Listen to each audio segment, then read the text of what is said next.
What's up, karate nerds? Today I'm on my way to the airport to teach a 2-day seminar in Germany, close to Munich. And I'm just busy packing right now because my ride to the airport arrives any minute now. And this seminar, like I said, is 2 days, so I won't be able to film everything for you because then my head would explode from trying to edit all of that footage. But there's one particular exercise that I really want to share with you.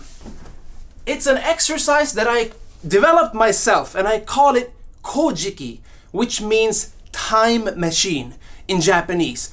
And it's an exercise that I developed to help people understand the meaning of kata and their practical application, which we today refer to as bunkai in Japanese. The word bunkai means to break down, and if you understand how to break down the forms or the kata of karate, that's when you uncover their true functionality. And I'll tell you what this exercise looks like as soon as we arrive in Germany, because we really gotta go now. Follow along.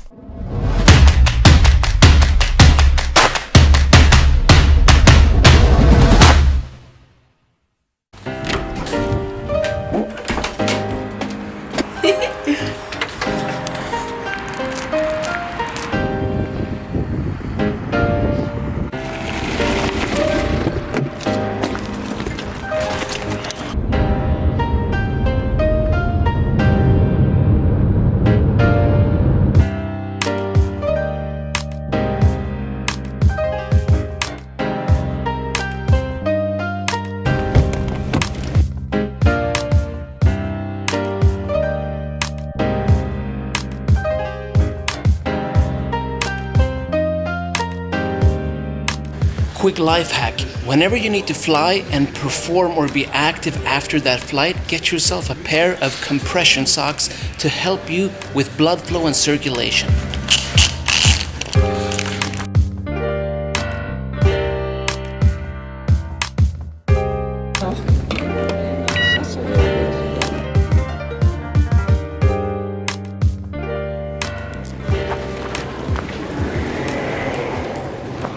Hello.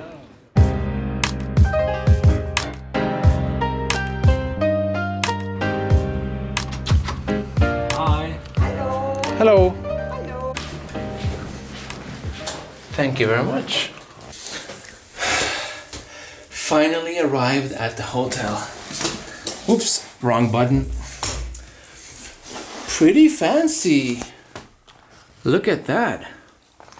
It looks pretty beautiful, but I can't really see anything because it's pitch black outside. Look. And it honestly, it smells cow shit here because I think they're like fertilizing the fields because it's supposed to rain tomorrow. But then again, basically the whole Germany smells like this whenever I'm here, so. Alright, so it's time for me to explain this particular exercise that I'm gonna be filming for you guys tomorrow. And like you may remember, like I said back in Sweden, I call it Kojiki, which means time machine, because I will take the participants of this seminar through a virtual time travel back to the birthplace of karate.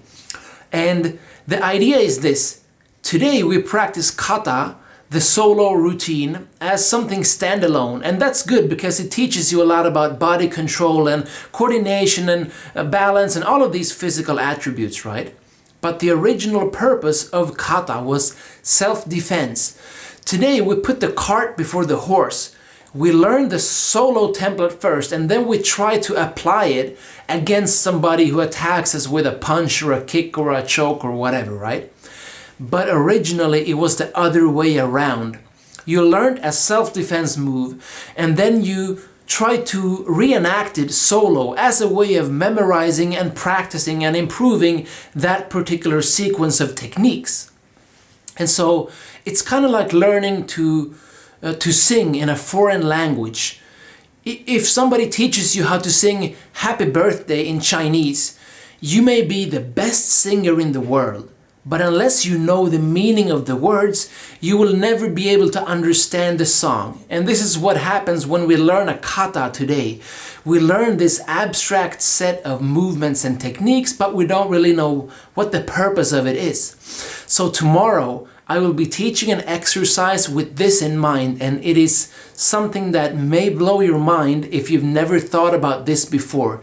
So get ready to learn more about bunkai tomorrow, because now it's time for me to sleep. Good night.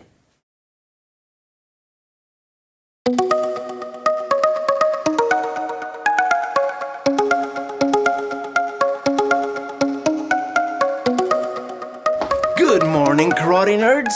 Look at this beautiful landscape. Turns out it's been snowing all night. Just look at that. It's not that cold actually. Beautiful morning, on my way to the seminar which is being held at the home dojo of the organizers at like the basement of their own actual house, which is pretty cool idea. I love the fact that they have a home dojo for this seminar, and this means there will only be 16 participants at the seminar, so it's gonna be very intimate and exclusive, which I like, because to me karate is a highly individual journey, and small seminars like this gives me more time and ability to give individual attention and detail to the different participants at the seminar. Now, it should be here somewhere. Here we are. Good morning. Good morning.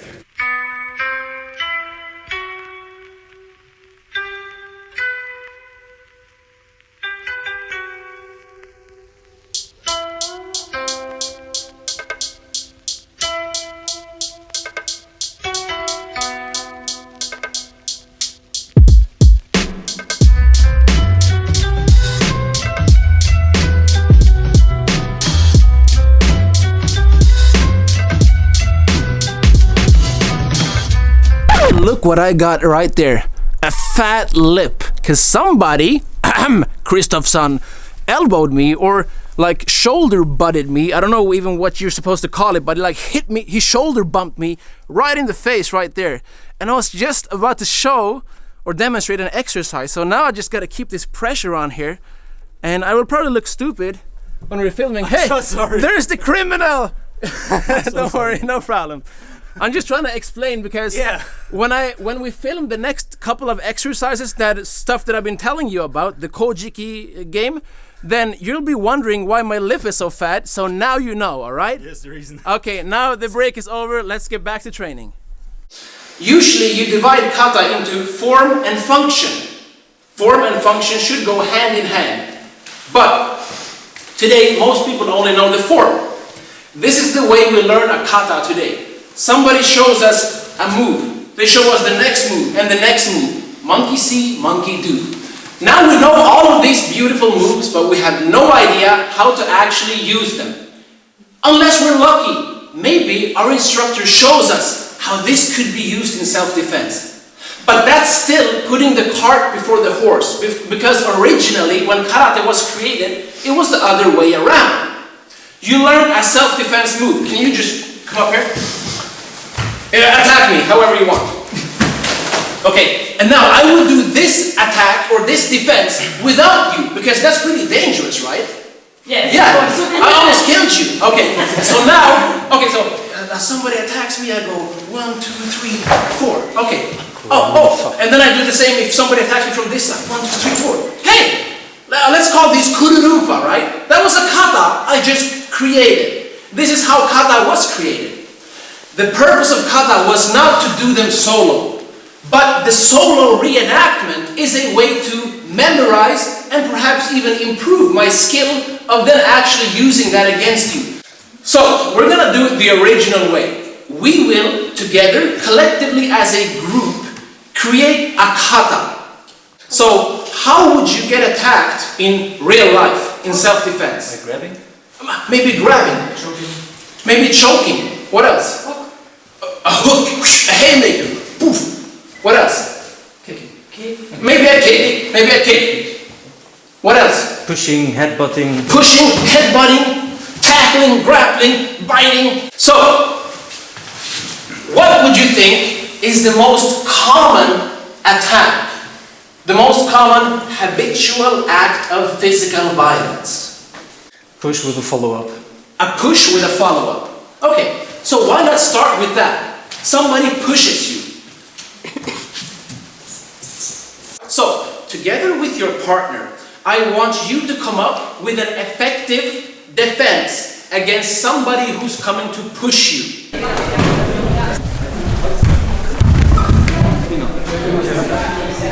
I know that all of you had very good ideas and you did them with a partner. But what I want you to try now is to just stand up and recreate your response without the partner. Self-defense is what kata consists of. If you push me and I go shoot like this and I try to trip you over my legs and then I do that same move without you, it looks like this. That's a kata, right? Just like when you attacked me before and I did that. Yet if we have never experienced this type of situation of somebody pushing you, you would never be able to apply that move, no matter how many thousands of times you've done kankuda. Okay? This is the point of today's exercise, trying to do it in reverse order, to see your kata in a new light. Now, the next question is this. What is a good bunkai? Guys, just look at this beautiful nature right here. I love it. But what I don't love is my lip. Doesn't look that bad, right? Until I do this. Check that out. That is nasty. Luckily I have this bottle that I try to press against it. I follow the police protocol, POLICE. Pressure, optimal load, ice, compression and elevation. Whenever you get an injury, try to keep that in mind. Now, time for some lunch.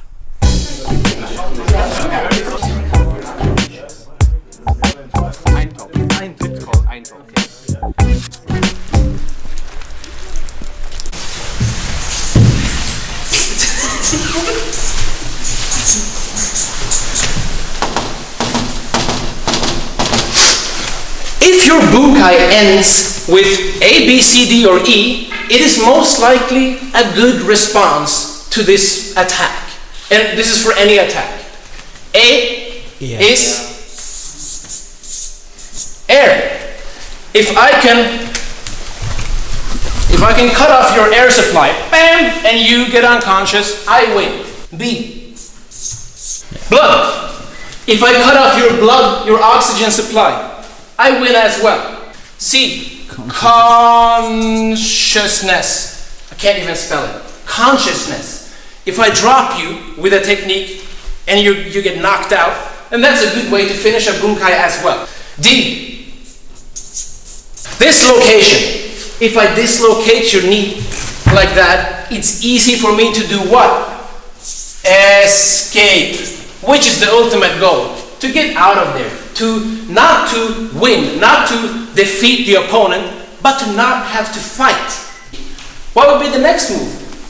Doesn't have to be related to the push. Another technique that somebody might use against you in a self-defense situation. Okay. A grab. A grab.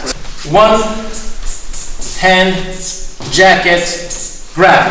So now, with your friend, practice a way to defend against somebody grabbing you with one hand and either punching or threatening with the other. Okay? Same friend. Continue with your kata.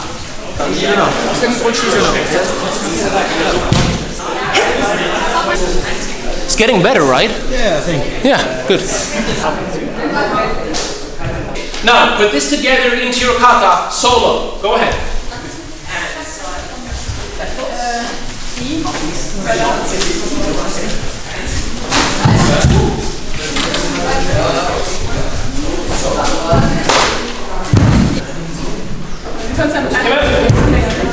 There is a saying in Okinawa, one kata, 3 years. You would practice one kata for 3 years before you were advanced enough to move on to the next one. Could you imagine somebody today coming as a beginner to your dojo and in 3 years they learn one kata? They would quit after a few months, right? It's boring. But if you do it this way, if you explore the hidden functionality of the kata, you can just play with these types of self-defense situations and their variations for years. This is why one kata could take 3 years back in the days when it was trained this way originally.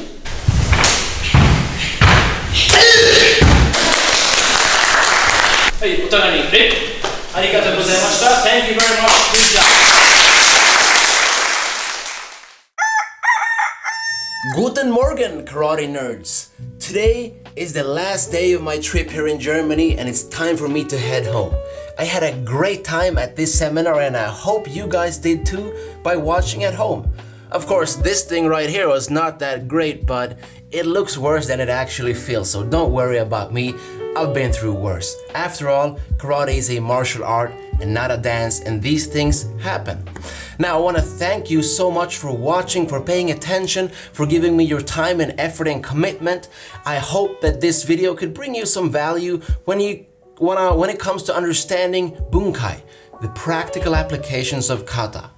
Next weekend I'm teaching a seminar in Brazil, so please let me know if there's anything specific you want to see from that seminar, because if I do a 10-hour weekend, it's hard for me to choose exactly what to film, so leave a comment and let me know what you want to see more of. Oh, by the way, I got this beautiful gift from a girl at the seminar. You gotta check it out. I'm gonna put my knee here so you can see it. Can you see that? It's a drawing. So that's the Seishin logo, right? And then it says, "For Jessie from Lana." And then she tried to write karate in Japanese, right? She watched one of my video tutorials. And then I had no idea why I have red hair, but it's still a really cool picture. And then some kumite down there. It says, what does it say? Kyai! Hey! Nice. These things are so cool, so fun for me. I really appreciate it when you guys do these types of personal things. It means a lot. Now, I'm gonna turn this snow into a beach in my next Brazil seminar. Catch you guys there. Thanks for watching.